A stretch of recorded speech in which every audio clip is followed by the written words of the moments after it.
Somewhere beneath the city streets of London, beneath the cobblestones of Paris, beneath the foundations of Cologne and Budapest and Seville, there are roads, straight, deliberate, impossibly enduring roads, built not by machines, but by the hands of soldiers who believed, with every fiber of their being, that they were carrying civilization itself to the edges of the known world. They were Romans, and the Roman way was not simply a manner of living. It was a doctrine, a fire, a singular conviction that order, law, and human will could bend the world into something greater than it had ever been. To be Roman was to carry a weight that few peoples in history have ever shouldered. It was to rise before dawn and answer to discipline before you answered to yourself.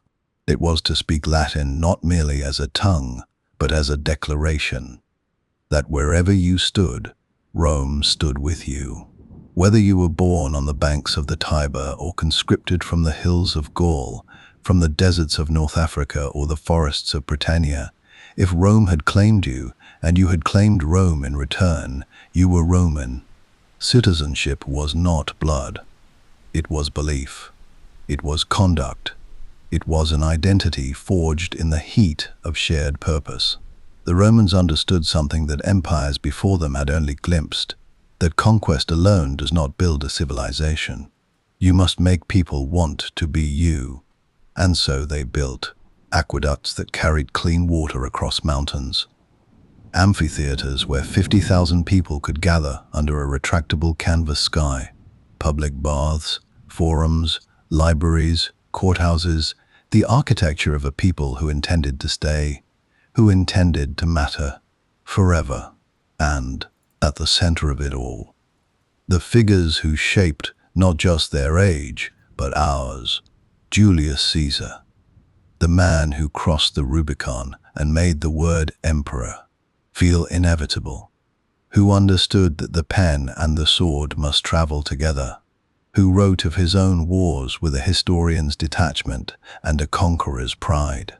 Augustus, who inherited a republic fractured by civil war and rebuilt it into an empire of breathtaking stability, presiding over a golden age of art and literature that writers still reach toward today.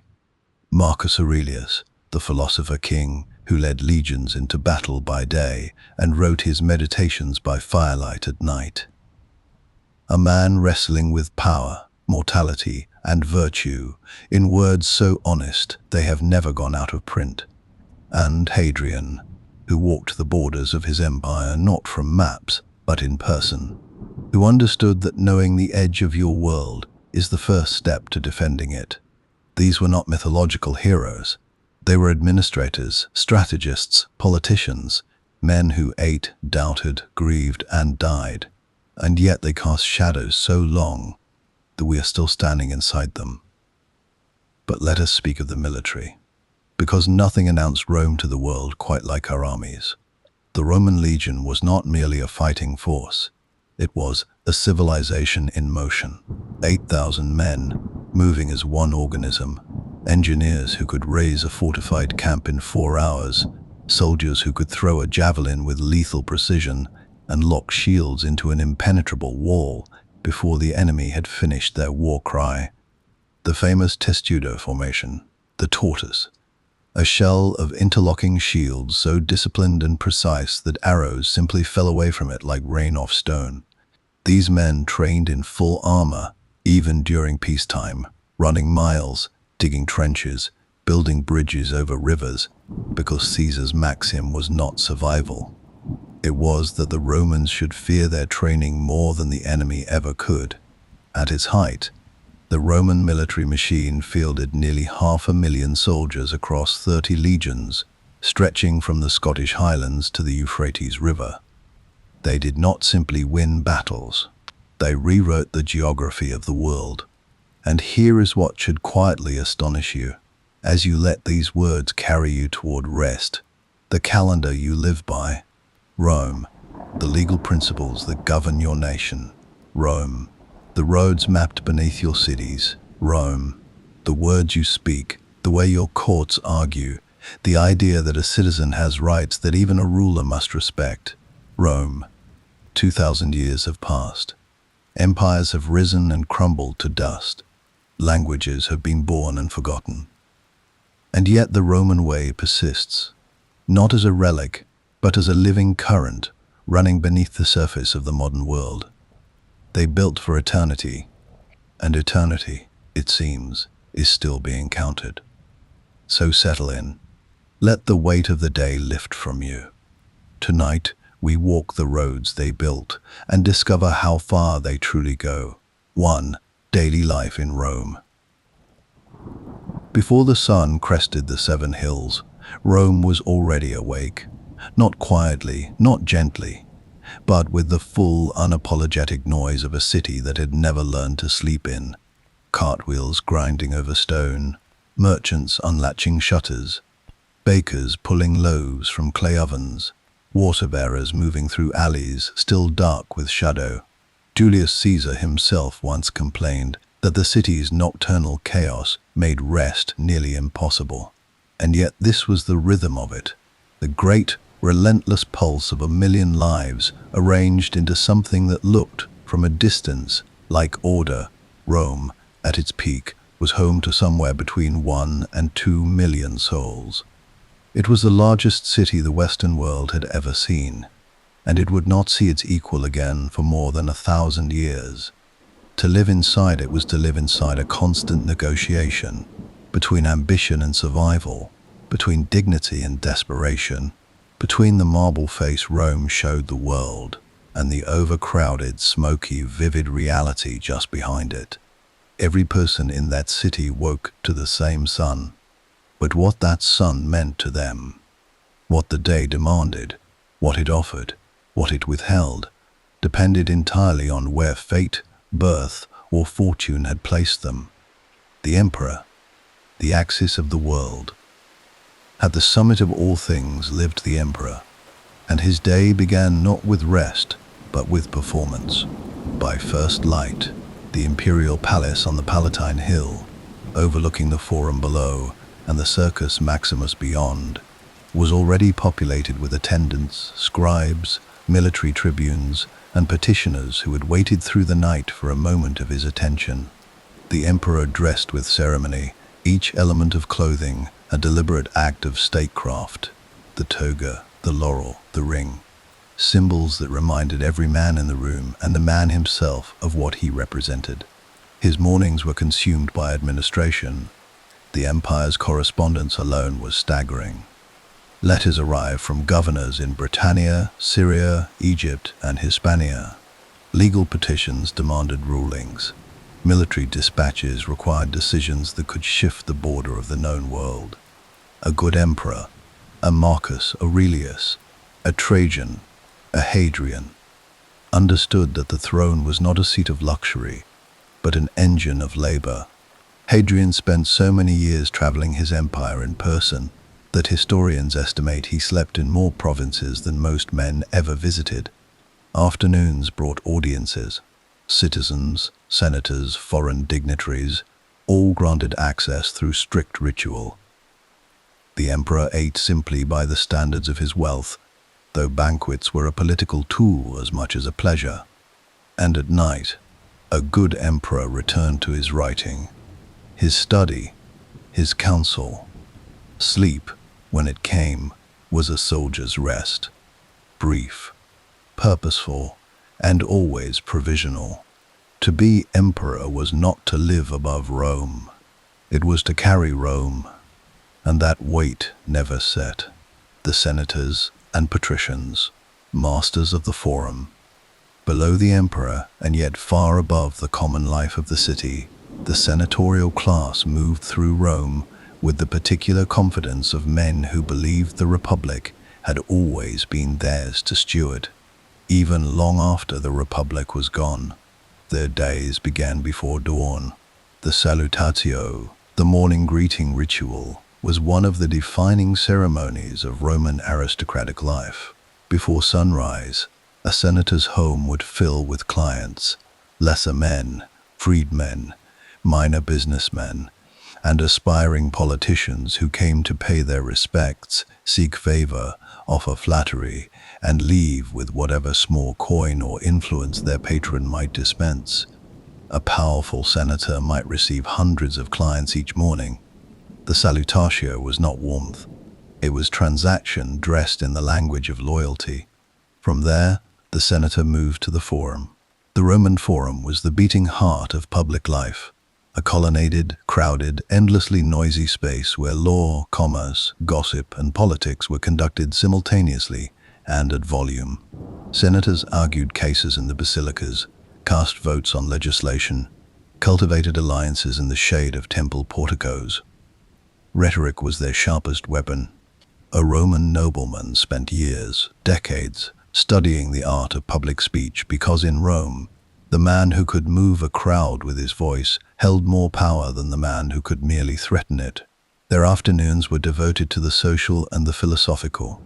Lunch was a light affair: olives, bread, fruit, perhaps some cold meat. The great meal was dinner, the cena, held in the late afternoon and extending well into the evening. At a patrician table, food was theatre. Course followed course.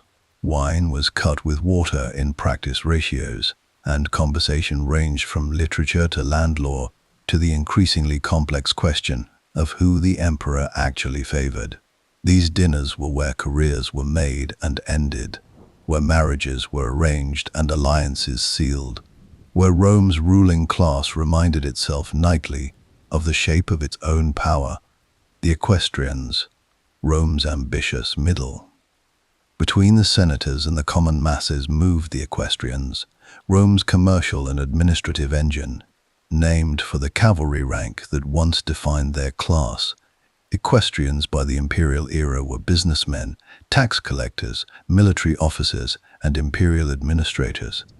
They were the men who actually ran things. Their days were structured by commerce and ambition. An equestrian merchant might spend his morning at the docks of Ostia, Rome's great harbor port, overseeing the unloading of grain ships from Egypt, oil from Spain, wine from Gaul, exotic animals bound for the Colosseum. Supply chains of breathtaking complexity moved through their ledgers and their hands. Rome fed 1 million people every day, and the equestrian class was how that miracle happened. Their social aspiration was constant and carefully managed. They wore the narrow purple stripe on their toga, just one, as opposed to the senator's broad stripe, a permanent, wearable reminder of where they stood and how far they still had to go. Many equestrian families harbored senatorial ambitions for their sons, and they invested accordingly in education, rhetoric, and the right social connections. Dinner parties were attended with the same calculating attention. A general gave a battlefield. Every friendship was, quietly, an investment. The plebeians, the living spine of the city. They were the bakers and blacksmiths, the tanners and tile makers, the sailors and street vendors and small shopkeepers of Rome, and they were the vast majority of her people. They were the plebeians, and they were, in ways that the aristocracy relied upon but rarely acknowledged, the ones who kept the city breathing. Their mornings began at first light, because the narrow multi-story apartment buildings they inhabited, called insulae, had no kitchens. Fire risk in those densely packed structures was too great. So, Romans of the working class began their days in the street, buying breakfast from Thermopolia, the ancient world's answer to a fast food counter, where terracotta vessels sunk into stone counters kept food warm through the morning hours. Bread, olives, chickpeas, sausage. Simple, filling, cheap. Their work began immediately after. Rome's tradesmen organized into collegia, guilds, that gave structure and community to working life. A baker's collegium set prices, resolved disputes, and organized funerary costs for members who died without means. To belong to a collegium was to belong to something, in a city where anonymity could swallow a man whole. The Roman working day followed the sun. By midday, the heat of a Mediterranean summer drove much of the city indoors or to the shade. This was the hour of rest, the predecessor of the siesta, and even the busiest merchants quieted their stalls. By mid-afternoon, life resumed, shops reopened, and then, in the early evening, came the great democratic equalizer of Roman life, the public baths. The thermae were remarkable, heated by underground furnaces, fed by the same aqueducts that supplied the city's fountains. They offered cold pools, warm pools, hot baths, massage rooms, exercise yards, libraries, and gardens, all for a coin so small that almost any free citizen could afford entry. Here, the distinctions of the day softened. Senator and shopkeeper shed their togas, sat in the same steam, and spoke as men rather than as ranks. The baths were where Rome became, briefly, something approaching equal. The plebeian evening was modest, a meal shared in a small room with family or neighbors. Wine, always wine, watered down, rough, plentiful. The sound of the city outside never fully quieting, and sleep, when it came, was taken on a straw mattress, in a room shared with others, in a building where the walls were thin and the floors above creaked with the weight of other people's lives. They did not pursue glory. They pursued enough, and enough, in Rome, was itself a kind of triumph. The slaves, the foundation. No one named no account of daily life in Rome is complete without sitting, honestly, with the truth of Roman slavery. At the height of the empire, slaves made up perhaps 30% of the city's population. Some historians place the number higher. They rose before their households. They built the fires, carried the water, cooked the food, dressed the children, polished the silver, groomed the horses, cleaned the streets, built the roads, worked the mines, rowed the galleys. Rome's extraordinary material civilization was constructed, in no small part, upon their invisible and uncompensated labor. The experience of slavery in Rome was not uniform. A skilled Greek slave, a physician, a tutor, a scribe, might live in conditions of relative comfort, wear decent clothing, and even accumulate a small personal savings called a peculium toward eventual purchase of freedom. Such men and women existed in the same household as their owners, dined on the same food, and were sometimes treated with a regard that sat uncomfortably close to affection. But the mines of Spain and the agricultural estates of Sicily told a different story entirely. There, life expectancy was short, and conditions were brutal in ways that defy easy description. Slaves in the fields worked under the rod, ate the minimum required to sustain labor, and died in numbers that required constant replenishment through conquest and trade. Rome did not agonize publicly over this contradiction. It simply lived inside it, every single day. Women of Rome, a life between constraint and influence. Roman women, across every class, woke to a world that was legally and publicly theirs only in the narrowest sense. They could not vote. They could not hold office.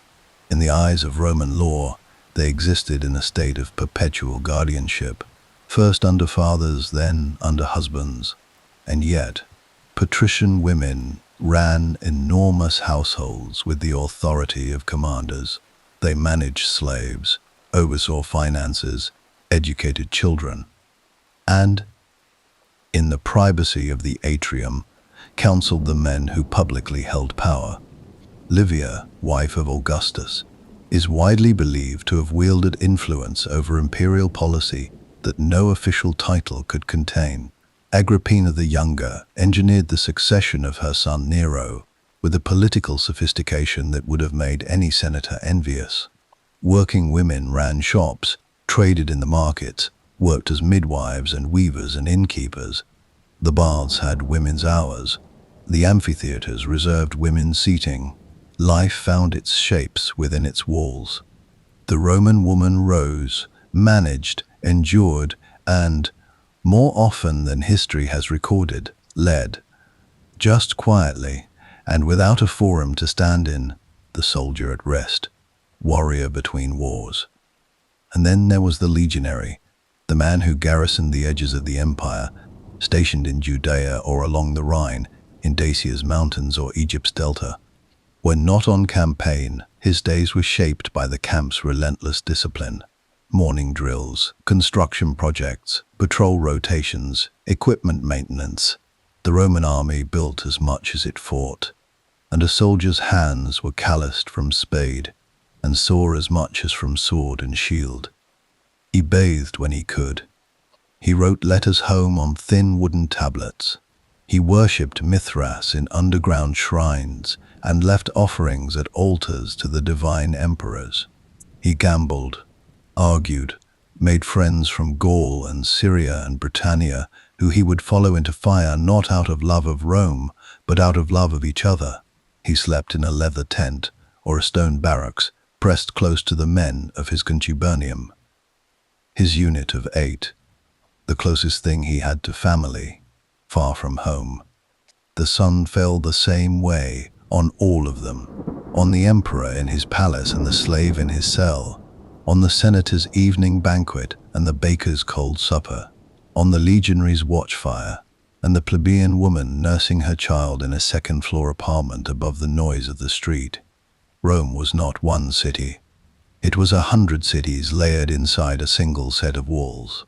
1,000 lives pressing against each other, each one whole, each one brief, each one utterly convinced, in the way of all living things, that its particular light was worth the burning. And every morning, without fail, the 7 hills caught the sun again. And Rome rose. 2. Roman virtues and values. There is a word the Romans used that has no perfect translation in any modern language. Virtus.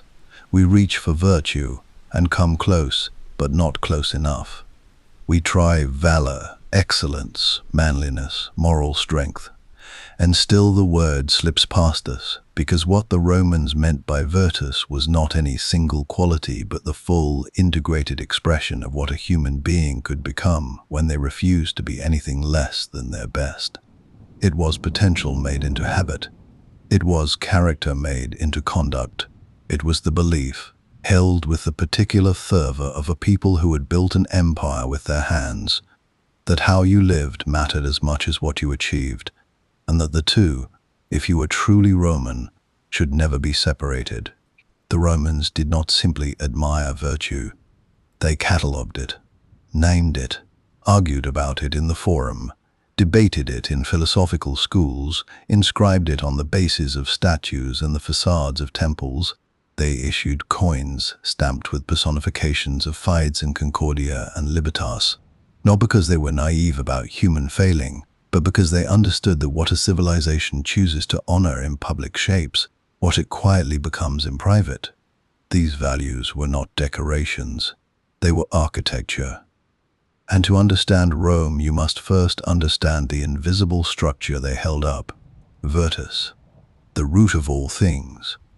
Virtus was, at its origin, a military concept. It was what a soldier demonstrated when he held the line, what a general embodied when he rode to the front instead of commanding from the rear. In its earliest usage, it was almost synonymous with courage.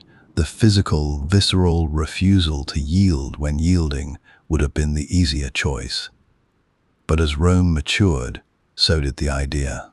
By the time of the Republic's great flowering, virtus had expanded to encompass something closer to what we might call moral excellence, the full range of qualities that made a man worthy of Rome, and Rome worthy of the world.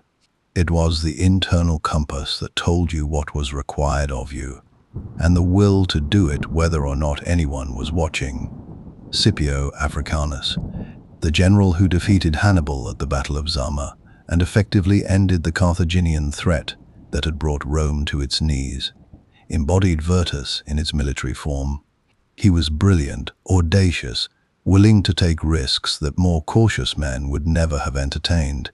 But when his soldiers brought him a captive woman of great beauty as a prize of war, he returned her, untouched, to her family and paid for her dowry himself. That act was talked about for generations, because virtus was not merely what you did in battle.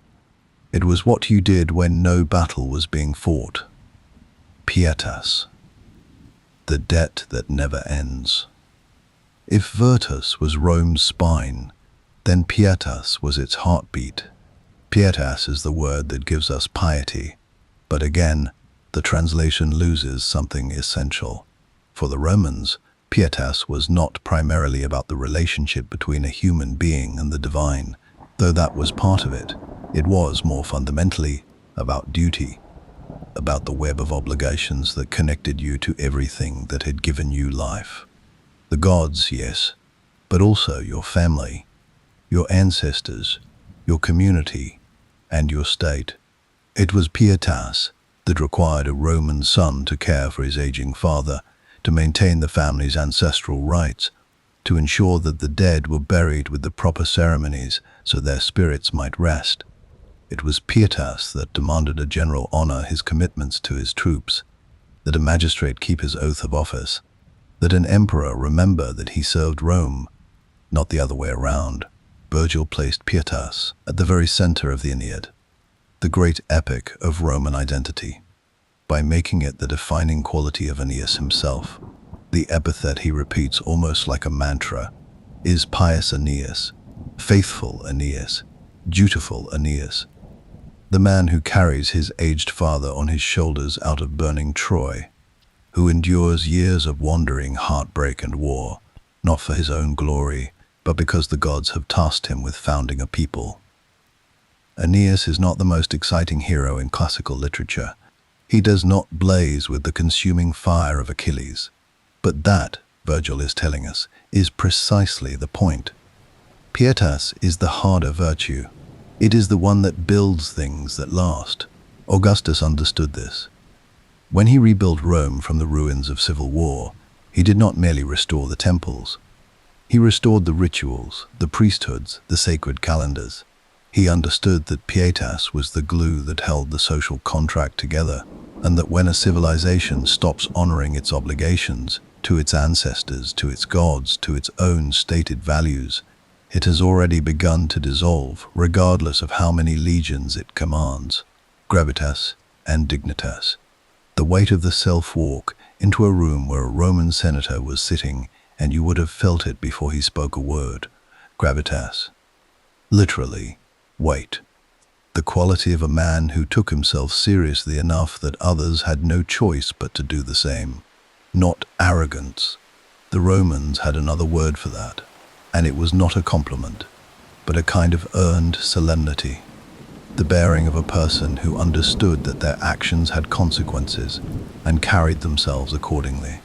Gravitas was visible in how a man walked, how he held his toga, how long he waited before speaking in a debate, how rarely he laughed in public.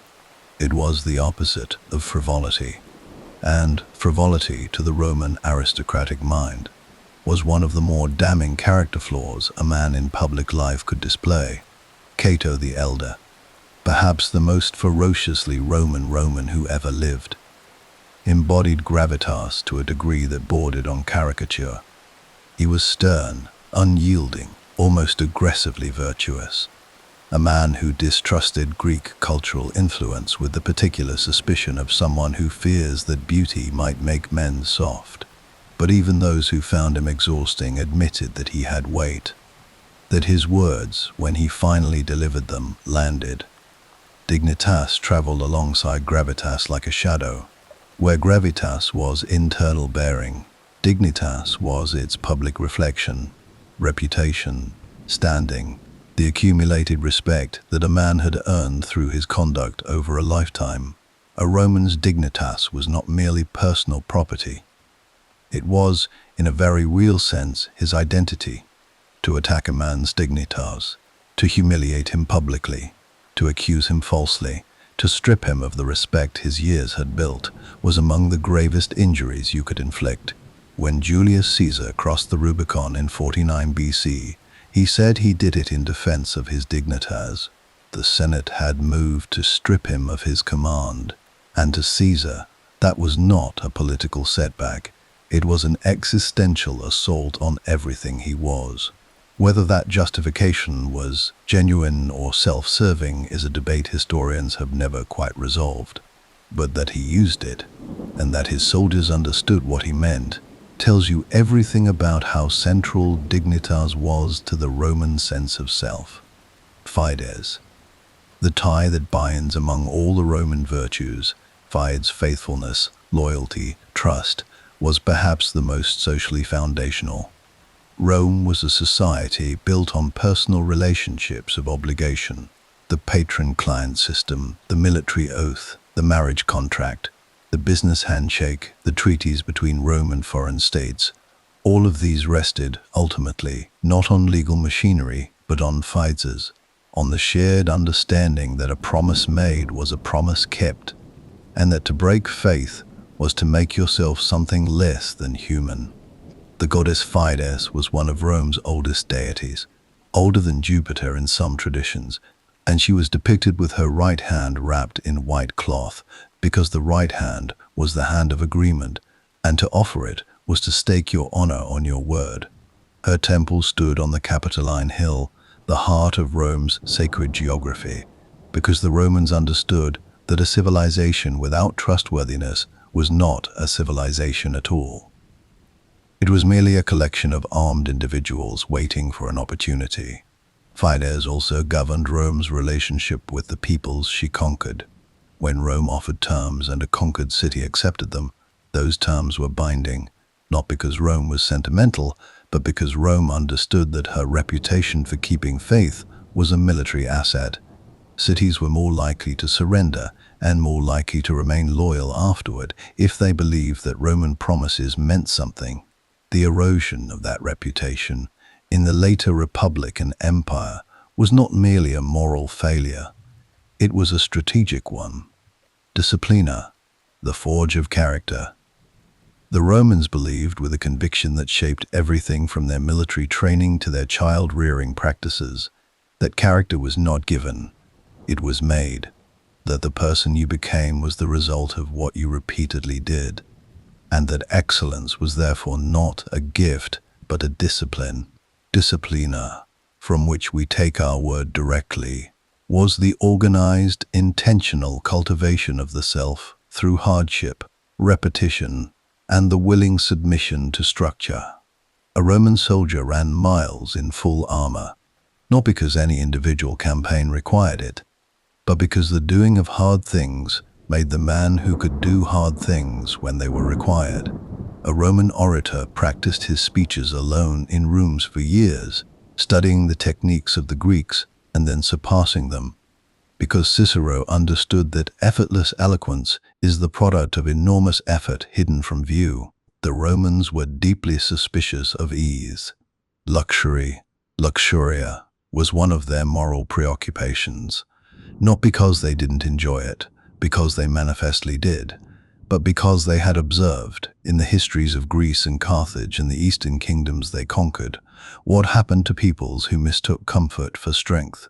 Cato the Elder drank water when wine was available, ate coarse bread when fine food was on offer, and worked his own fields alongside his slaves, not out of poverty but out of philosophical conviction that softness was a slow poison. This is why the Roman military's training regimen was legendary even in antiquity. Josephus, the Jewish historian who witnessed the Roman army firsthand, wrote that their exercises were battles without bloodshed, and their battles were exercises with blood. The legionary who arrived at a campaign was not preparing to do something difficult. He was doing something he had already done 10,000 times. Disciplina was how Rome turned ordinary men into extraordinary soldiers. And the Romans believed, not unreasonably, that the same principle applied to every domain of human excellence. Clementia, the mercy of the strong. Here is where Rome becomes complicated. Here is where the portrait of a civilization defined by martial hardness and stern virtue reveals a gentler, more surprising face. Clementia, mercy, clemency, the willingness of the powerful to show restraint toward the defeated, was considered a virtue of the highest order, but only when exercised from a position of genuine strength. Mercy from weakness was not mercy. It was simply necessity dressed up, but the conqueror who could destroy and chose not to, who offered terms, who allowed a defeated enemy his dignity, who transformed a former adversary into a loyal ally. That man demonstrated something the Romans found deeply admirable. Julius Caesar was famous for his clementia, and he knew it. He made a deliberate point of releasing his Roman enemies after capturing them in the Civil War, not merely executing them as his predecessors had done. He returned their property. He even appointed some to administrative roles. It was politically shrewd, yes, but it was also genuinely consonant with his self-image as a Roman of the old school, a man whose greatness was large enough to absorb those who had opposed him. Marcus Aurelius, the philosopher-emperor, wrote in his Meditations that when he imagined how to treat those who wronged him, he returned always to the image of his own teachers, their patience, their willingness to correct without crushing. He governed one of the largest empires the world had ever seen according to this principle, that power exercised without humanity was not power but merely force, and that force without wisdom was what barbarians used. Humanitas, the civilized self. And this leads us finally to the virtue that the Romans considered the distinguishing mark of civilization itself, humanitas. It is, perhaps, the most extraordinary concept in the entire Roman moral vocabulary, and the most modern. The philosopher and orator Cicero, who did more than any other figure to articulate what Roman values actually meant in practice, used the word to describe the quality that separated the cultivated person from the merely powerful one. Humanitas encompassed education, culture, refinement of feeling, the capacity for empathy, the appreciation of literature and philosophy and art, everything, in short, that made life something more than survival. A Roman of true humanitas was not merely a warrior or an administrator. He was a reader, a conversationalist, a man who could weep at a tragedy in the theater and argue Stoic philosophy over dinner and still command a legion at dawn. The ideal Roman was not soft, but he was fully human. He honored the body and the mind with equal discipline, because Rome was not merely an army, it was a civilization. And civilizations are built by complete people. Cicero put it with characteristic directness: to be educated is to be human. To cultivate the mind is not an indulgence. It is a duty to yourself, to your family, to the state that made your education possible. The Stoic thread woven through all of these virtues, particularly in Rome's later centuries, was the philosophical tradition of Stoicism, imported from Greece but transformed by the Roman temperament into something more practical, more urgent, more grounded in the reality of governing a complex world.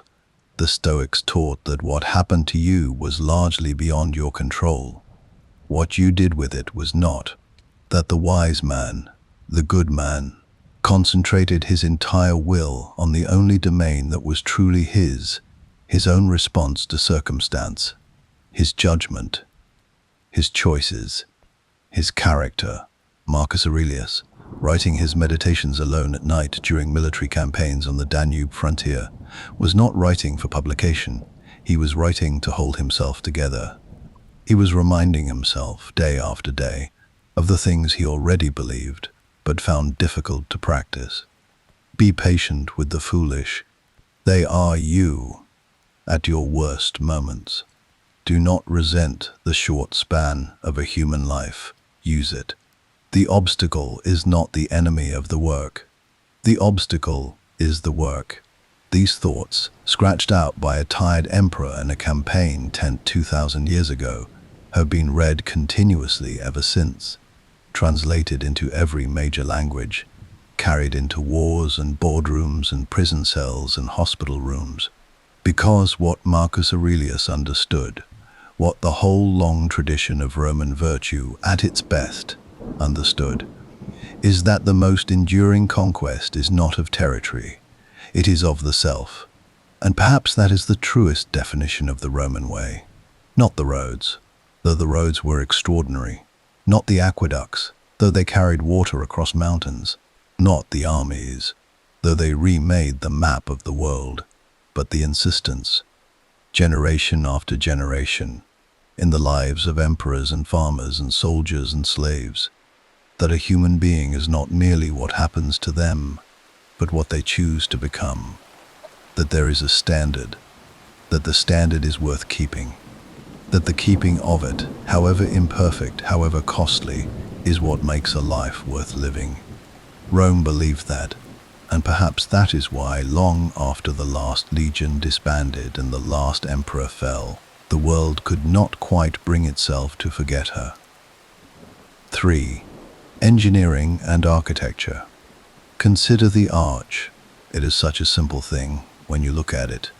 Two curved lines rising from the ground and meeting at a point above. A shape so fundamental that the eye barely registers it anymore. We walk through arches in train stations and doorways and garden gates without a second thought. The way you breathe without thinking about breathing, but stand at the mouth of a Roman aqueduct, or beneath the coffered vault of the Pantheon, or in the shadow of the Colosseum's exterior arcade, and allow yourself to feel what it actually represents. And something in you will go very quiet. The Romans did not invent the arch. The Etruscans used it before them. The Mesopotamians used it before that. But the Romans did something no civilization before them had done. They took the arch, understood it with an engineer's precision, and scaled it to a size the world had never seen. They stacked arches into vaults. They rotated vaults into domes. They carried this principle across rivers, over mountains, through hillsides, across 500 miles of road. And in doing so, they did not merely build structures. They rewrote what human beings were capable of making. Rome's architecture was not decorative. It was, at its deepest level, a statement about human will. A declaration that the physical world was not a limitation to be accepted, but a problem to be solved. And the Romans were, above all things, extraordinary solvers of problems. The secret beneath everything, Roman concrete. Before we speak of the monuments, we must speak of the material that made them possible, because the most revolutionary thing Rome ever invented was not the arch, not the road, not the aqueduct. It was something that looked, to the untrained eye, like nothing at all. Opus caementitium, Roman concrete. Earlier builders had worked in stone, which was strong but slow and enormously expensive to quarry, transport, and shape. The Greeks built breathtaking temples from precisely cut marble.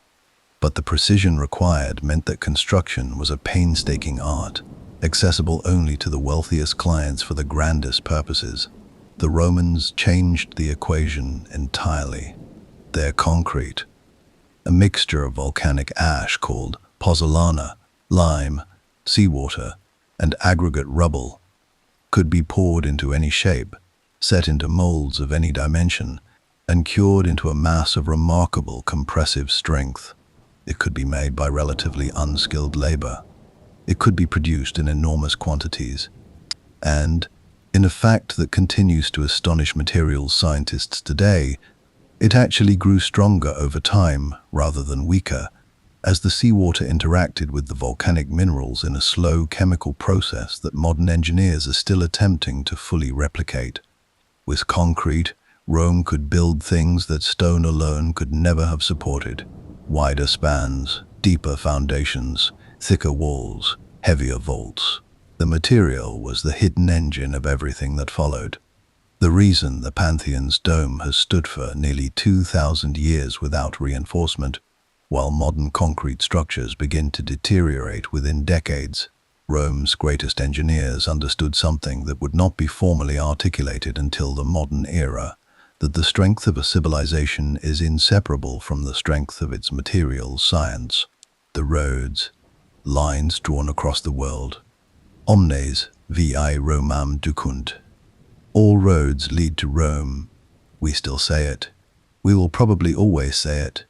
But we have said it so many times that the literal, physical, staggering reality behind the metaphor has gone blurry. At the height of the empire, the Roman road network stretched across approximately 250,000 miles, roughly the distance from the Earth to the Moon. These were not dirt tracks worn into the landscape by centuries of foot traffic. They were engineered structures, built in layers like a cake. A deep foundation of large stones, then a middle course of smaller stones and gravel, then a surface of flat paving stones fitted together with such precision that a wheeled vehicle could cross them at speed in any weather.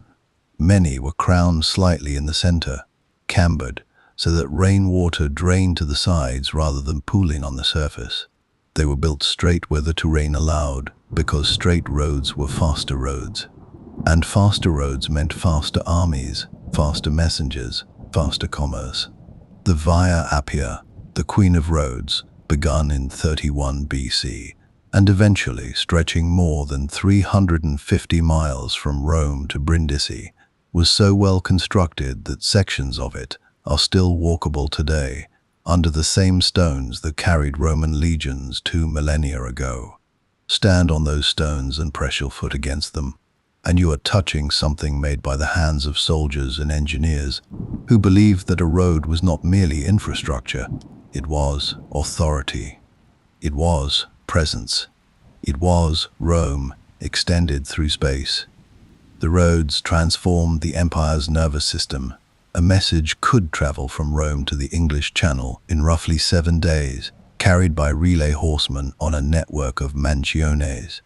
Imperial posting stations spaced at regular intervals along every major road, stocked with fresh horses and provisions. Information, troops, tax revenue, trade goods, all of it moved along those lines with a fluency that no previous empire had achieved, and that would not be matched until the railways of the 19th century, the aqueducts. Water from the sky. There is a moment in the writer Frontinus's treatise on the Roman water system, written in the 1st century AD, when he served as the empire's water commissioner, where he pauses and compares the aqueducts of Rome to the pyramids of Egypt. The pyramids, he concedes, are impressive, but the pyramids are just large. The aqueducts do something. They move water across 50 miles of terrain, through tunnels, over valleys, across river bridges, and deliver it clean and cold to 1 million people every day. Rome, at its height, was served by 11 major aqueducts, the longest of which, the Aqua Marcia, carried water from springs in the Sabine Hills more than 60 miles to the city, entirely under gravity, losing only a fraction of a degree per mile in elevation to keep the water moving at the correct speed. The mathematics required for this were extraordinary. The surveying, done with a simple instrument called the groma and a water level, without lasers or GPS or any digital tool, was precise to a degree that modern engineers examine with genuine admiration. The water arrived in Rome at distribution points called castella aquae, water castles, where it was divided between 3 tiers of users. The top tier fed the public fountains, which ran constantly and from which any citizen could drink freely. A radical civic provision that most ancient cities could never have managed. The second tier fed the public baths. The third, and only if there was surplus, fed the homes of the wealthy who paid for private connections. The poor came first. This was not sentiment, it was politics. But it was also, quietly, a form of equity written into the plumbing. The aqueducts did not merely deliver water, they delivered health. Clean running water, combined with Rome's extensive sewer system, the Cloaca Maxima, begun in the 6th century BC, and still functioning in some sections today, transformed Rome from a city that could have been periodically devastated by waterborne disease into something approaching a modern standard of urban sanitation. By ancient standards, Romans were remarkably clean. The baths, the fountains, the public latrines with their running water.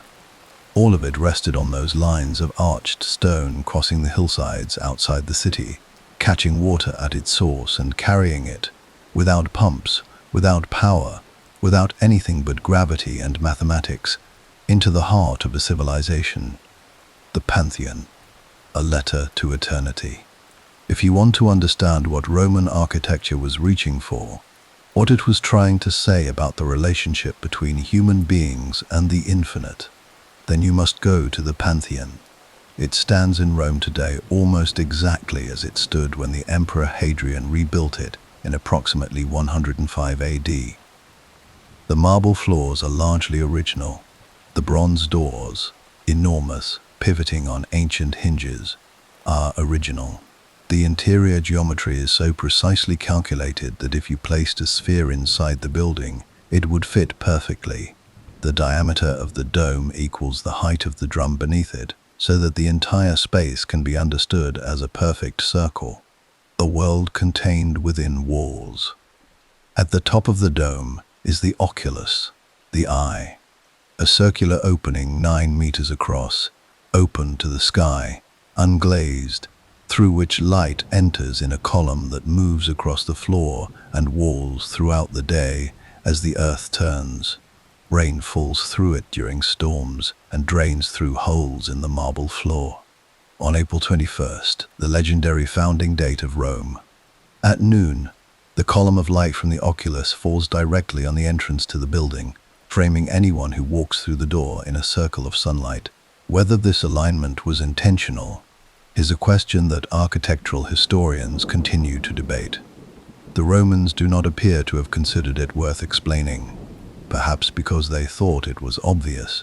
The Pantheon is a building that insists, quietly and without argument, that the cosmos has an order, and that human architecture, at its highest aspiration, can reflect that order back at the sky.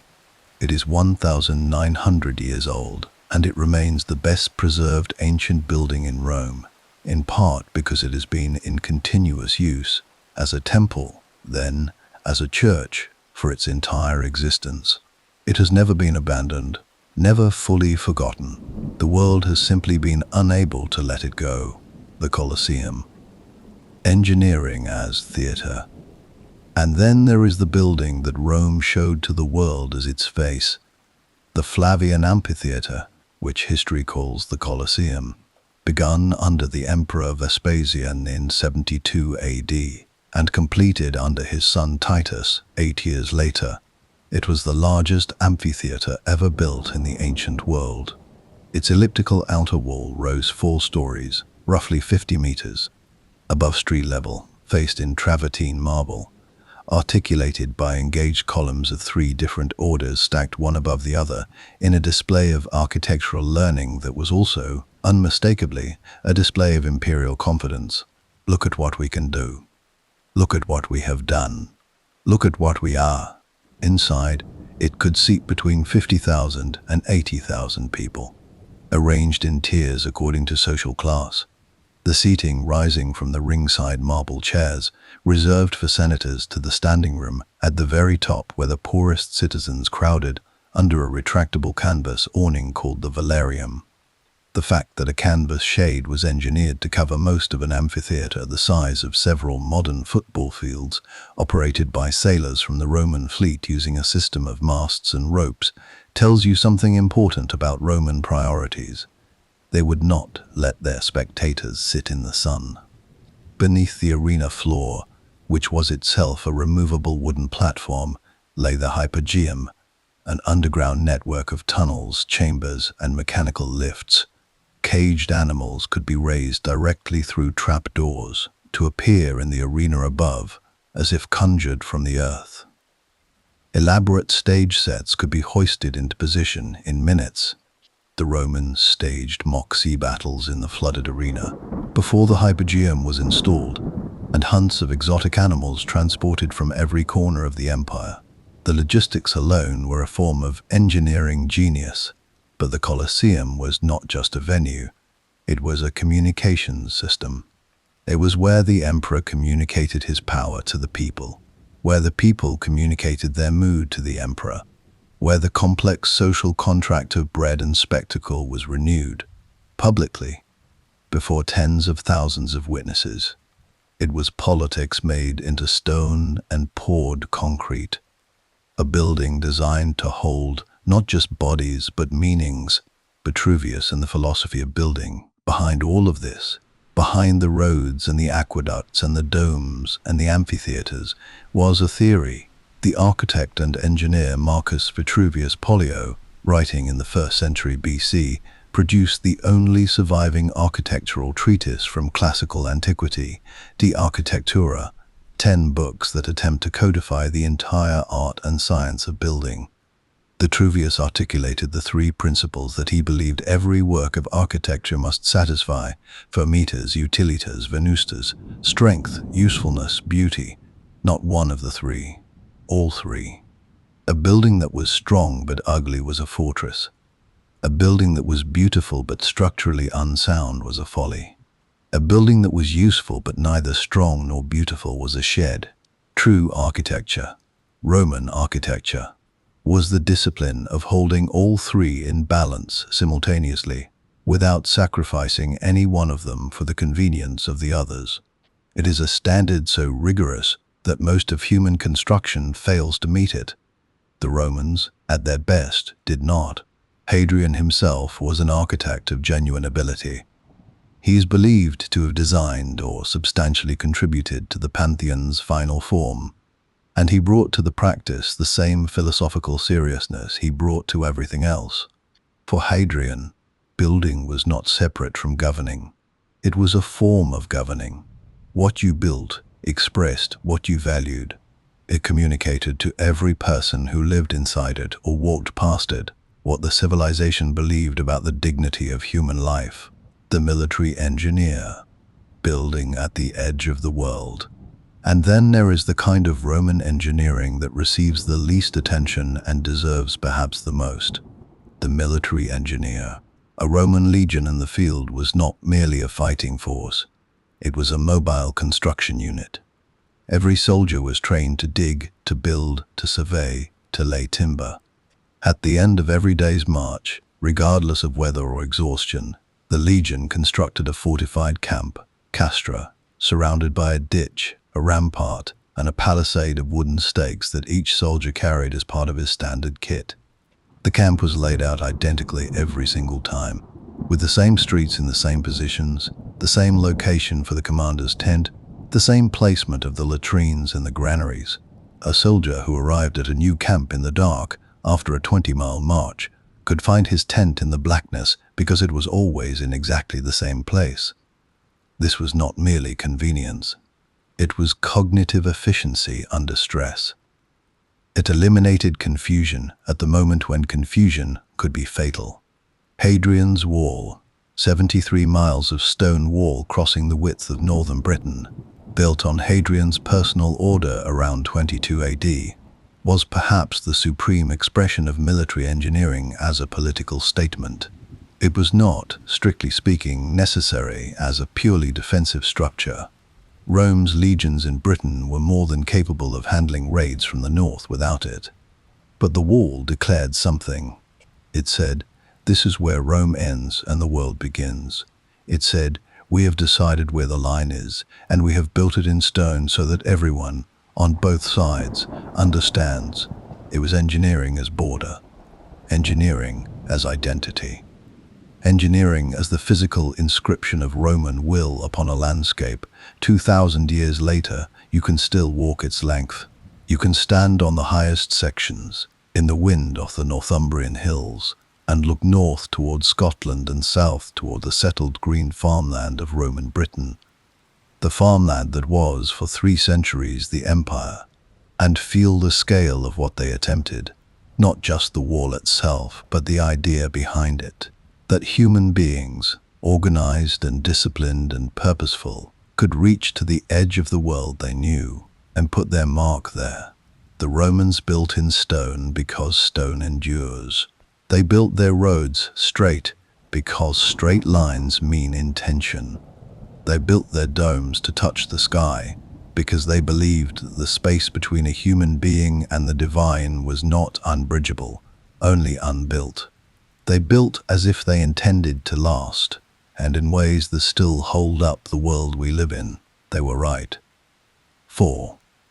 The three greatest figures of Rome. History is crowded with important people.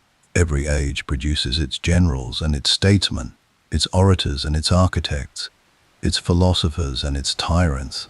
Most of them are remembered for a generation, commemorated in a statue or two, and then gradually absorbed into the background noise of time. Names that specialists know and textbooks mention, and everyone else quietly forgets. And then there are the others, the ones who did not merely participate in history but bent it, who stepped into the current of their moment and redirected it, not just for their own civilization, not just for their own century, but for every civilization and every century that followed, whose decisions, whose words, whose very names still move through the world like an underground river, invisible but shaping everything above it. Rome produced many remarkable figures. It would be dishonest to pretend that a list of 3 is the only list one could make, or that reasonable people could not argue passionately for others. Cicero belongs in any serious conversation, so does Trajan and Hadrian and Scipio Africanus.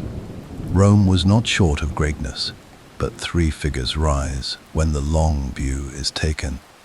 When you measure not merely what they did in their own time, but what they set in motion that is still moving.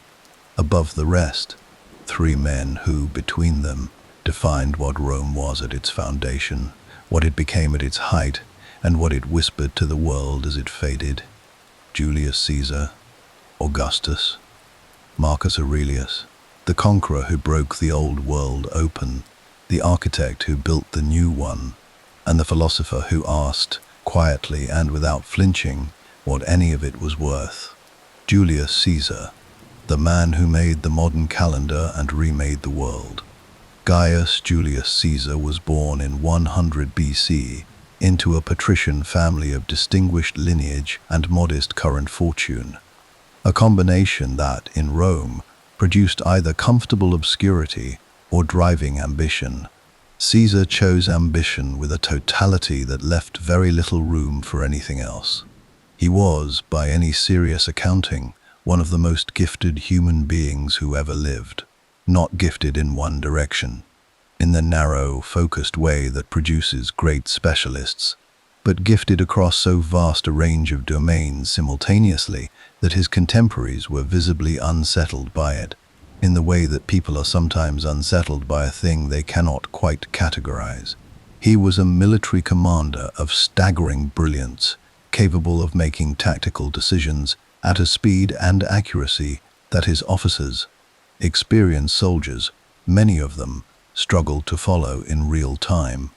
He was a political operator of equal genius, reading the shifting allegiances of the Roman Senate, the way a chess grandmaster reads a board, always several moves ahead.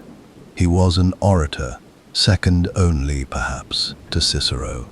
And Cicero, who had every reason to resent Caesar, admitted as much privately. He was a writer of Latin prose, so clean and precise and deceptively simple that it is still used to teach the language to students today, because his style is almost impossible to misread. And he was a mathematician and astronomer of sufficient competence that, in 46 BC, he reformed the Roman calendar, replacing the old lunar system, which had drifted badly out of alignment with the solar year, with a 365-day solar calendar that he developed with the Egyptian astronomer Sosigenes, the Julian calendar. With one modification, the Gregorian reform of 50 A2, which adjusted the length of the leap year cycle by a matter of minutes. It is the calendar you use today. Every date you have ever kept, every birthday you have ever celebrated, every appointment you have ever made, all of it runs on a system that Julius Caesar commissioned over 2,000 years ago. That alone would be remarkable. But it was not even Caesar's main project. His conquest of Gaul, the region we now call France, Belgium, and parts of Switzerland and Germany. Between 58 and 50 BC, was an 8-year military campaign of extraordinary complexity and violence that resulted in the incorporation of an enormous new territory into the Roman world. Caesar's own account of the campaign, the Gallic Wars, written in the third person with a historian's measured detachment that barely conceals the propagandist beneath, is one of the most widely read texts in Western literary history. In it, he reports, without visible emotion, that by the end of the campaign, approximately 1 million Gauls had been killed and another million enslaved. These are numbers that require sitting with, numbers that complicate the portrait enormously. Caesar was not a humanitarian. He was a conqueror operating by the standards of conquest that his civilization had normalized, and the scale of what he did in Gaul was, even by those standards, extreme. And yet, the Romanization of Gaul that followed his conquest was one of the most consequential cultural transformations in Western history. Within a few generations, the Gauls were speaking Latin, building forums, worshipping Roman gods, training in Roman law, and thinking in the categories that Rome had given them. From that Latin-speaking Gaul would eventually emerge the French language, French law, French culture, and, through French influence, the culture of much of the modern Western world. When Caesar crossed the Rubicon in January of 49 BC, leading his army across the river that marked the legal boundary between his military command and the Roman civil sphere, an act that constituted an unambiguous declaration of civil war, he used a phrase that has echoed through every subsequent century: alia iacta est, the die is cast. He said it knowing exactly what it meant, knowing that there was no return from what he was doing, and he crossed anyway. The phrase has become shorthand for any irreversible decision made with clear eyes. We use it in business, in politics, in the private calculus of personal courage. Caesar sent it forward to us across 2,000 years, and we still reach for it when we need a way to say, I knew what I was doing, and I did it anyway. He was assassinated on the Ides of March 15th, 44 BC, on the floor of the Senate, by a conspiracy of men who believed they were saving the Republic. They had misread the moment entirely. The Republic was already gone. Caesar's death did not restore it. It produced, instead, 17 more years of civil war, and then Augustus. His name, too, became a title: Caesar, Kaiser, Tsar. Across 3 languages, across 15 centuries of European monarchy, the name of one Roman man was used to designate supreme power. That is not legacy. That is transformation of the deepest kind. Augustus, the architect of the world Rome made. If Caesar broke the old world open, Augustus built the new one inside the space that remained. Born Gaius Octavius in 63 BC, he was 19 years old when Caesar was murdered, and his great-uncle's will named him heir to everything. Augustus is perhaps the most consequential political figure in the history of Western civilization, a claim that sounds like hyperbole until you trace the lines forward. He inherited a Rome that had been bleeding through civil war for the better part of a century. The republic that the assassins had died trying to save was a ruin. The institution still existed in form. The Senate met, the magistrates were elected, the ancient offices were filled, but the substance was gone, gutted by decades of strong men and armies that pledged loyalty to commanders rather than constitutions. Rome in 44 BC was a traumatized city in a traumatized world, and the young man who would become Augustus understood, with a political intelligence that Caesar had bequeathed him genetically and by example, that the first task was not consolidation of power, but the restoration of confidence. He did something that no Roman before him had managed. He accumulated near total power, while appearing to restore republican governance. He refused the title of dictator, which carried the taint of tyranny. He dressed in the toga of a citizen rather than the robes of a king. He sat in the Senate and listened before he spoke and deferred. theatrically but consistently, to its authority. He called himself Princeps, first citizen, a title of honor rather than command, a distinction so carefully maintained that the Roman Senate and people could tell themselves, for as long as they needed to, that the Republic still existed, that they were not subjects but partners. It was, in one sense, a magnificent fiction. Augustus controlled the armies, the treasury, and the provinces. He held tribunician power, which gave him veto authority over any legislation. He managed foreign policy directly.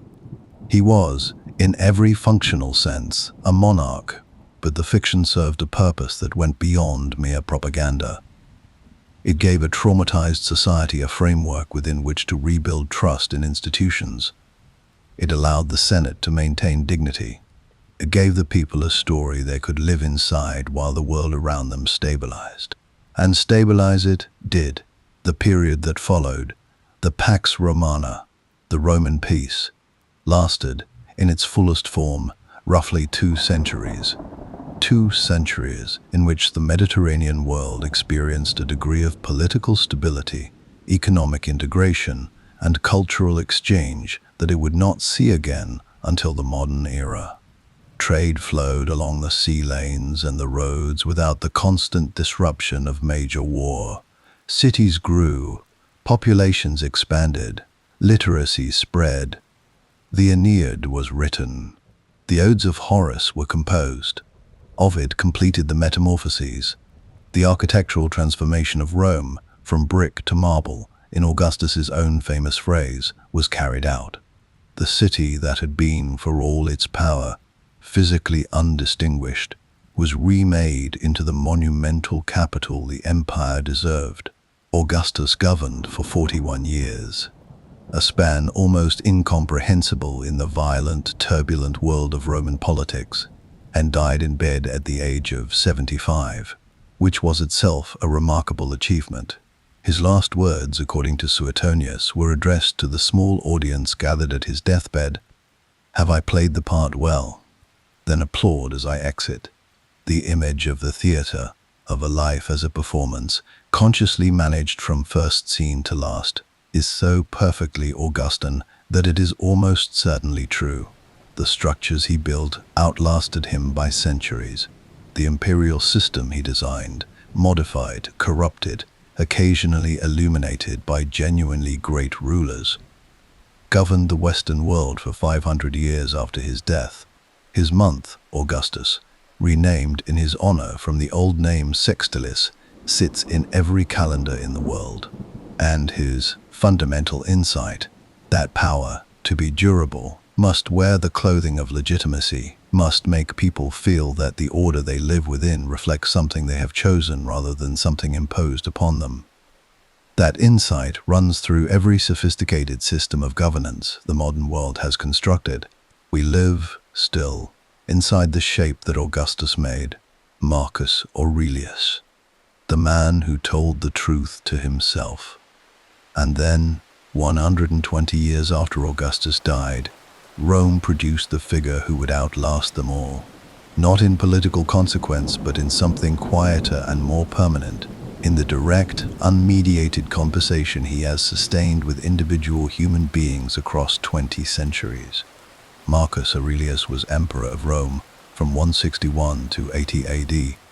He was also, by his own account, a man who found the work of being human genuinely difficult, who struggled with impatience, with the temptation to withdraw from public life into philosophy, with grief, with the management of a vast empire during a period of almost continuous crisis, and with the fundamental uncertainty of what, in the end, any of it meant. He wrote about all of this, not for publication. The meditations show no sign of being composed for an audience, but for himself, notes to shore himself up, reminders of what he believed on days when belief was hard, arguments he made to himself in the margins of his own character, trying to become the person his philosophy told him he could be.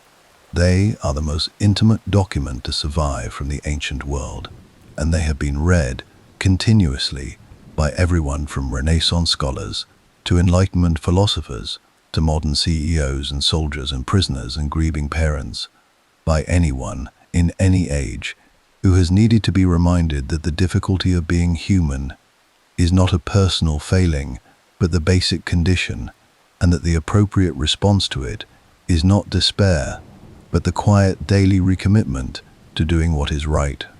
His historical record as emperor is extraordinary in its own right. He was an administrator of genuine seriousness, a legal reformer who extended protections to slaves and the poor that had no real precedent in Roman law, a military commander who spent much of his reign on the Danube frontier fighting Germanic tribes in conditions of extreme hardship.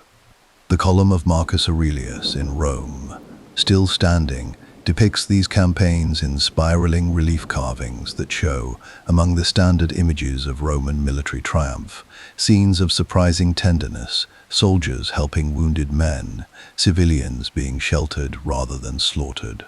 Whether these images reflect actual policy or imperial self-presentation is, as always with ancient monuments, a question worth asking.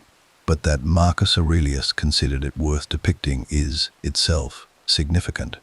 He presided over the Antonine Plague, a pandemic that killed, by some estimates, 5 million people across the empire during his reign. He managed it with a combination of practical relief measures and philosophical endurance that his own writing illuminates more clearly than any external source. He continued to govern. He continued to write. He did not collapse. He did not, as some emperors had done in crisis, retreat into cruelty or paranoia. He simply kept doing what needed to be done, one day at a time, reminding himself each morning of what mattered. You have power over your mind, not outside events. Realize this, and you will find strength. He wrote it to himself. He could not have imagined that it would travel to every corner of a world he never knew existed, and be read by people who had never heard of Rome, and still land with the weight of something true. That is the measure of Marcus Aurelius. Not the wars he fought or the territory he held, not even the legal reforms he enacted, though those matter. It is that a man sat alone in a tent on the cold northern border of civilization, tired, grieving, uncertain, and wrote honestly about what it meant to try to live well, and that those words have never stopped being relevant. The Stoic philosophy he practiced, that we control our responses and nothing else, that virtue is the only true good, that difficulty is the gymnasium where character is built, is not a Roman idea anymore. It belongs to everyone. It has been metabolized into the modern world's psychological understanding of resilience, into cognitive behavioral therapy, into the language of self-improvement and leadership development, into the quiet private practice of countless people who have never read a line of ancient philosophy but who have, nonetheless, arrived at the same conclusions. Marcus Aurelius sent Stoicism forward into the future, not as a relic, but as a living practice. He did not do it by building monuments. He did it by being, as honestly and completely as he could manage, himself, and by writing that self down in words that turned out to be permanent. Caesar broke the world open. Augustus rebuilt it on foundations designed to last. Marcus Aurelius looked at everything they had made and asked the oldest question, yes, but how should we live inside it? 3 men, 3 answers to the same problem. And together, conqueror, architect, philosopher, they gave the world a shape that it has been living inside, in one form or another, ever since. The empire fell, the language changed, the roads cracked and the aqueducts silenced and the forum filled with weeds. But the names remained, the words remained, the questions they asked remained, and we are still quietly answering them. 5. A military power. Unlike any other, before there was an empire, there was a soldier.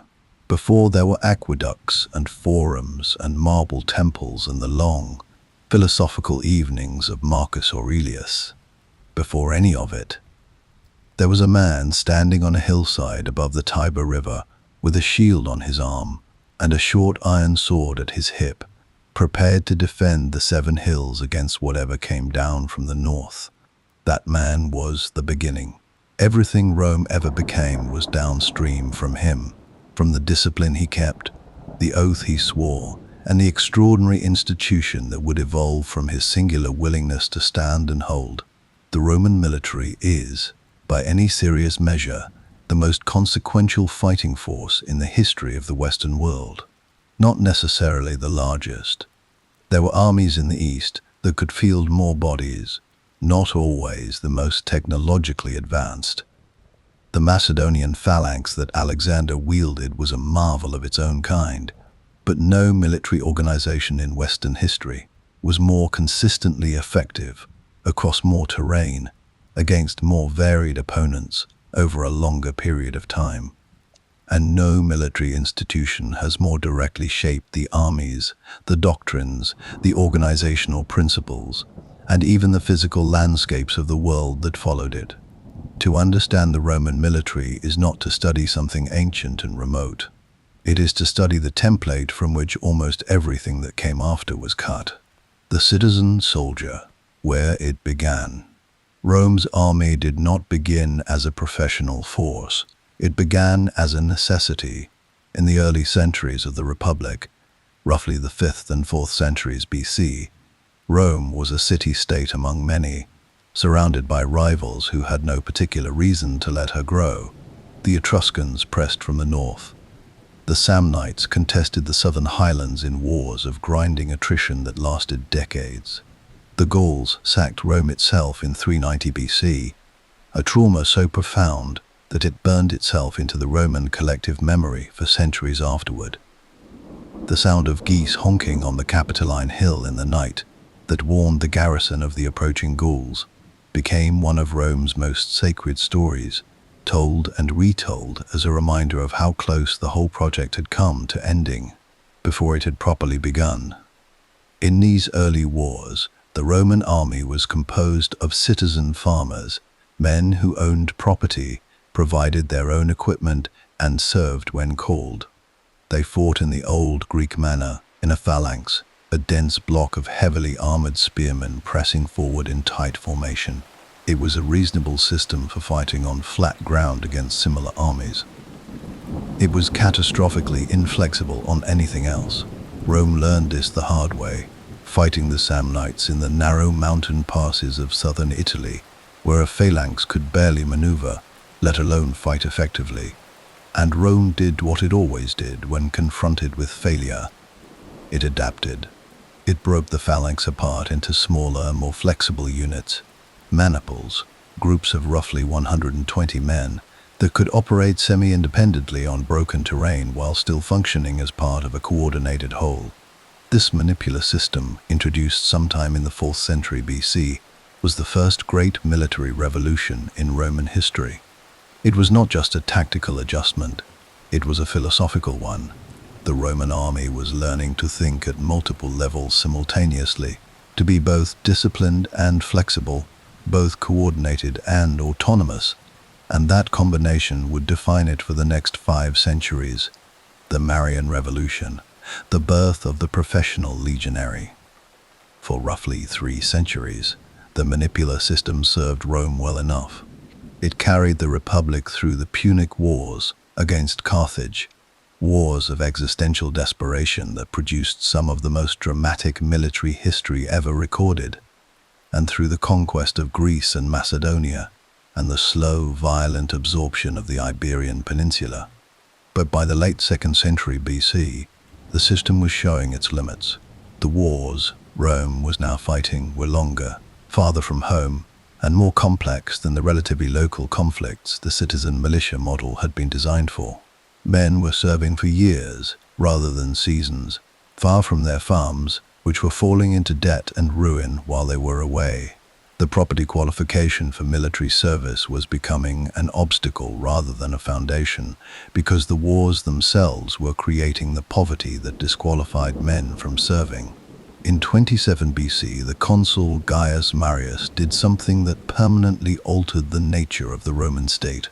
He opened military service to the capitae censi, the head count, the propertyless poor who had previously been ineligible, and in doing so, created the professional Roman army.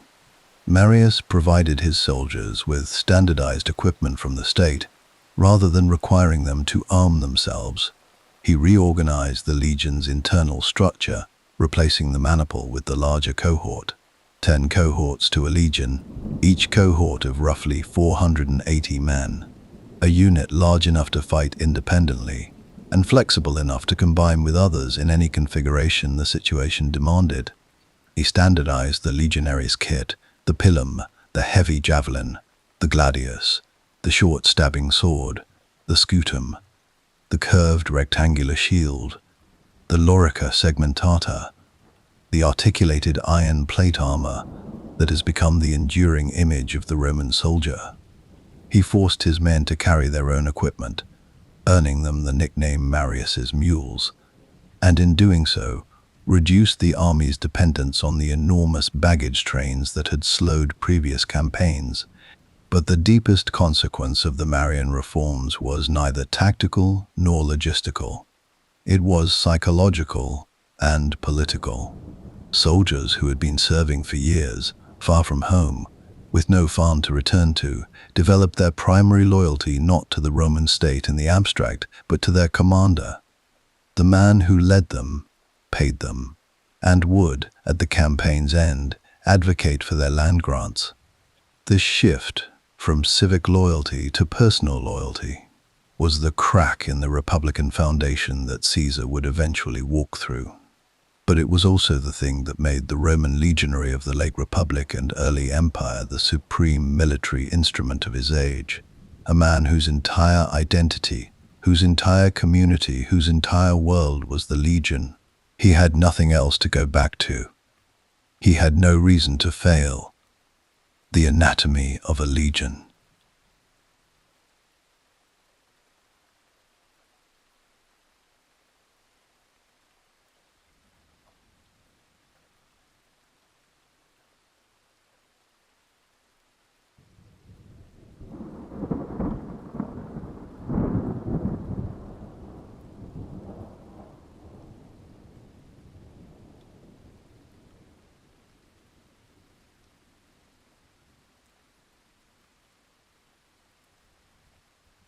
It was a portable civilization. At full strength, a legion numbered roughly 5,000 men, 4,800 legionaries organized into 10 cohorts, plus cavalry, engineers, artillery crews, medical staff, and administrative personnel. The first cohort was double strength and contained the legion's most experienced veterans, its aquilifer, the eagle-bearer who carried the sacred standard, the loss of which was considered a catastrophe of almost religious proportions, and its primi audiens, the senior centurions who collectively formed the institutional memory and fighting spine of the unit. The centurion deserves particular attention, because the centurion was, in many ways, the true foundation of the Roman military system. He was not a general or a senator or a political appointee. He was a professional soldier who had risen through the ranks on the basis of demonstrated ability, physical toughness, and the particular quality the Romans called virtus, excellence under pressure. He commanded 80 men. He knew their names, their strengths, their weaknesses, their family situations. He ate with them, drilled them, punished them with his vine staff, the vitis, his symbol of office, and led them from the front in battle. The Roman army's extraordinary consistency across different commanders and different campaigns was a product, in no small part, of the centurionate, an institution of professional middle management that ensured quality regardless of what was happening at the top. Each legionary swore the sacramentum, the military oath, to the emperor and to Rome. It was not a formality. It was, in the Roman understanding, a sacred bond, a rearrangement of the cosmos. A soldier who violated his oath was not merely a criminal. He was something outside the human community, a man who had broken faith with the gods themselves. The oath was renewed annually, and its renewal was a ceremony of genuine weight. Thousands of men, in formation, repeating the words together, committing themselves again to something larger than any individual life. The machinery of war, what the legion could do. The Roman legionary in battle was a carefully engineered weapon system, and understanding what made him devastating requires understanding not just his individual training but the collective organism he became when formed with his unit. The standard engagement began at distance. Each legionary carried 2 pilar, heavy javelins with iron shanks designed to bend on impact, so that they could not be thrown back and would drag down an enemy shield that caught them, breaking the defensive wall the opposing infantry was trying to maintain. At a range of roughly 20 meters, a line of legionaries would release their pilar in a coordinated volley. The effect on an opposing formation, physically and psychologically, was considerable. Shields suddenly weighing 10 pounds more than they had a moment before, the men behind them thrown off balance, gaps appearing in the defensive line, and then the Romans were on them. The gladius was not a slashing weapon. It was a thrusting weapon, designed for the close, grinding, intimate violence of a battle line that had collapsed to arm's length. The Roman soldier was trained not to swing but to step forward, get inside his opponent's guard, and drive the point of the blade forward with the full weight of his body behind it. The technique required the nerve to move toward the man trying to kill you rather than away from him, and the Romans trained that nerve until it became reflex. The scutum, the large, curved, rectangular shield, was not purely defensive. It was an offensive tool. Legionaries were trained to use the shield's iron boss to punch forward into an opponent's face or body, creating a moment of imbalance or pain that the gladius could immediately exploit. In formation, overlapping shields created a wall that was nearly impossible to penetrate frontally, while the curved shape directed blows upward and away from the men behind. And then there was the testudo, the tortoise, when the situation demanded it. Crossing ground covered by archers, approaching a fortified wall. A unit of legionaries could lock their shields into a continuous shell, shields raised above the heads of the rear ranks, shields facing front for the forward ranks, shields angled on the sides. The formation moved as a single organism, arrows and stones clattering off its surface, penetrating almost nowhere. A later historian described an elephant walking across a testudo without injuring the men beneath. Whether literally true is perhaps beside the point. What matters is that the Romans believed it, and that belief, in the near invulnerability of the collective, was itself a weapon, the siege, where Roman engineering and military art became one. If the legion in pitched battle was formidable, the Roman army conducting a siege was something that struck observers from every culture as genuinely supernatural. No ancient military force was better at taking fortified positions than Rome, not because Roman soldiers were braver than the defenders, though the sacramentum produced extraordinary courage, but because Roman military engineering turned the act of besieging a city into a systematic, patient, methodical science that made resistance, eventually, simply impossible. At the siege of Alesia in 52 BC, Caesar's decisive engagement against the Gallic chieftain Vercingetorix, the Romans faced a problem of almost absurd complexity. Vercingetorix had retreated to a hilltop fortification with roughly 80,000 warriors, and a relief army of somewhere between 100,000 and 200,000 was known to be approaching. Caesar's solution was to build 2 walls simultaneously, an inner wall, the circumvallation, completely encircling Alesia to trap Vercingetorix inside, and an outer wall, the contravallation, facing outward to defend against the relief army. Together, the walls stretched approximately 25 miles.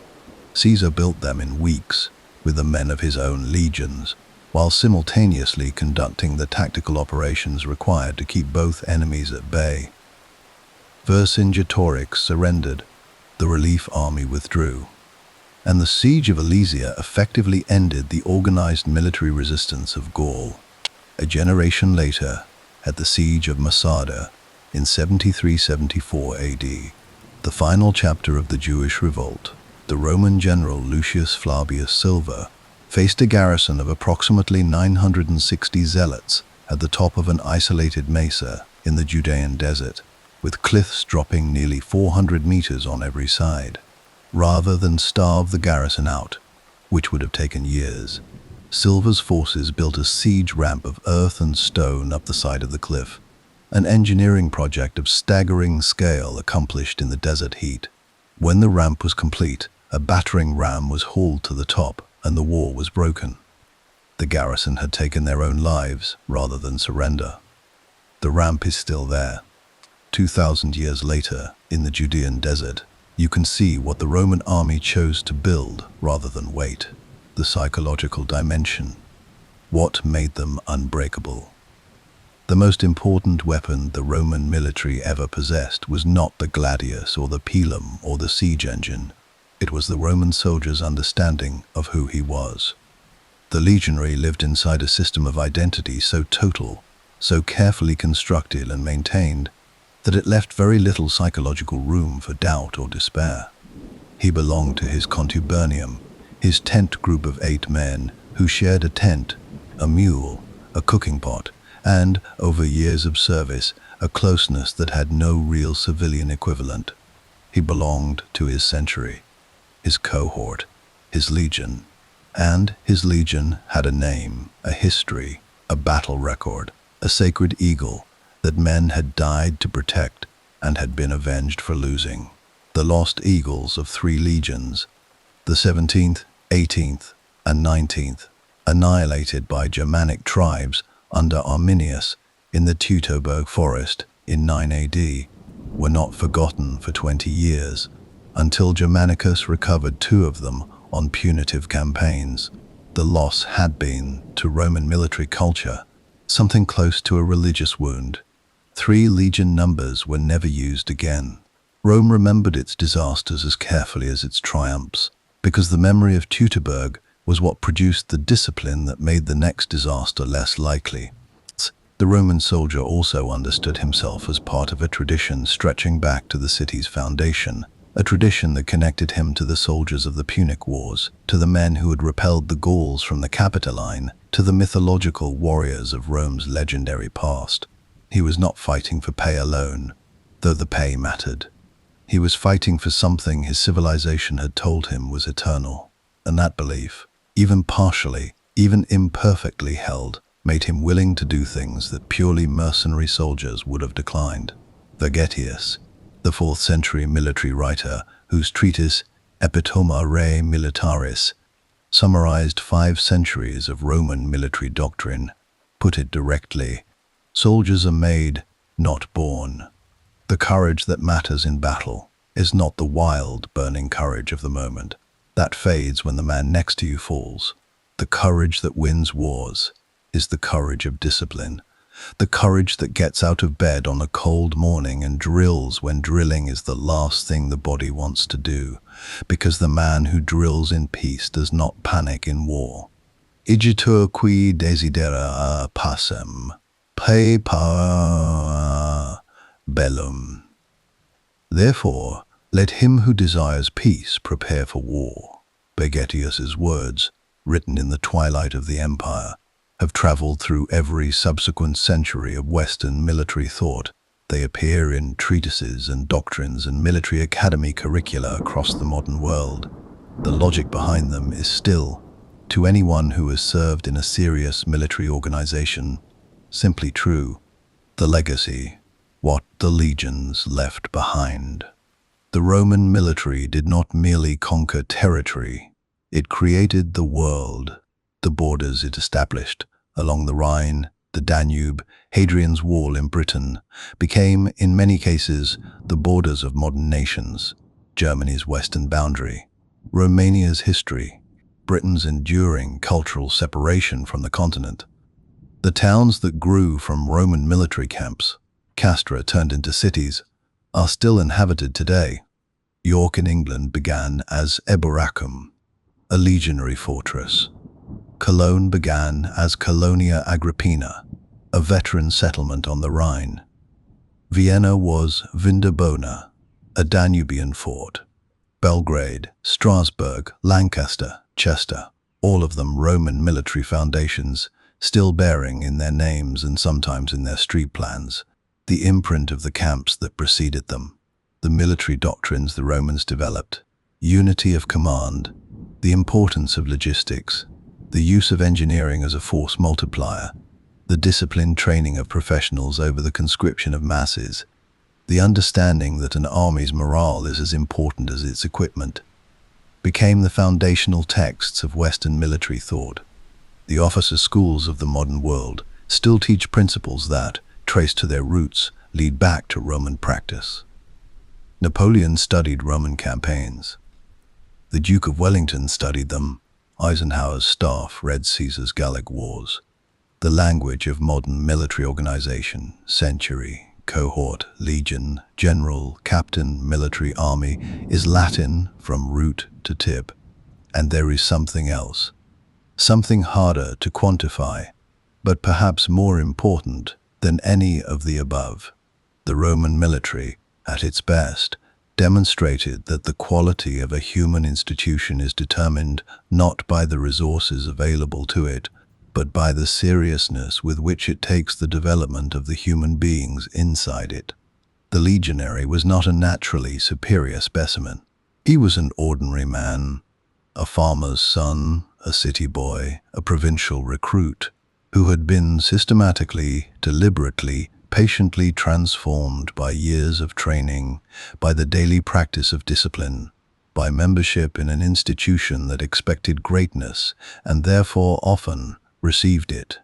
That is the deepest legacy. Not the roads, though the roads endure. Not the borders, though the borders persist. But the proof, offered in blood and stone and 20 centuries of subsequent military history, that ordinary human beings, organized with intelligence and trained with seriousness, and bound together by shared commitment to something larger than themselves, are capable of things that seem, from the outside, impossible.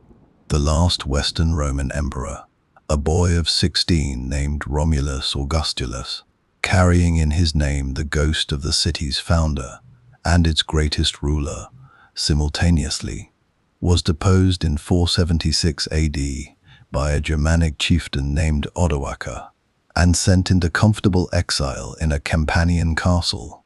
He was not killed. He was simply made irrelevant. The legions that had stood on the Rhine, in the Danube, and the edges of the Scottish Highlands were gone. The eagle's standards had been grounded. The sacramentum was no longer sworn. The greatest military institution the Western world had ever produced was over, and yet the roads it had built still ran, carrying new traffic between new kingdoms. The cities it had founded still stood, their forums repurposed, their walls still useful. The military doctrines it had refined were being studied in Constantinople, where the Eastern Empire would hold for another 1,000 years. The very concept of a professional, disciplined, organized standing army, the concept that Rome had given the world, would never entirely disappear again. In the darkness after Rome's fall, what the legions had been was not forgotten. It was mourned, and then, slowly, imperfectly, incompletely, it was rebuilt again and again by every serious military power that came after, each one reaching back toward that original standard, like men reaching toward a fire they had not lit, but could not bring themselves to let go out. The Roman soldier is dead. The Roman army is memory, but the shape it carved into the world, the roads, the cities, the doctrines, the borders, the very idea of what a military force could be at its highest expression, that remains. That endures. That, like all truly Roman things, was built to last. And so, as the fire of the last watch fades, and the seven hills grow quiet beneath a sky, the Romans also knew, let the legions rest, let the eagles be still. You have walked the roads they built tonight, heard the oath they swore, felt the weight of what they carried. Sleep now. Rome has kept its watch long enough. The world they made is still here. And so are you.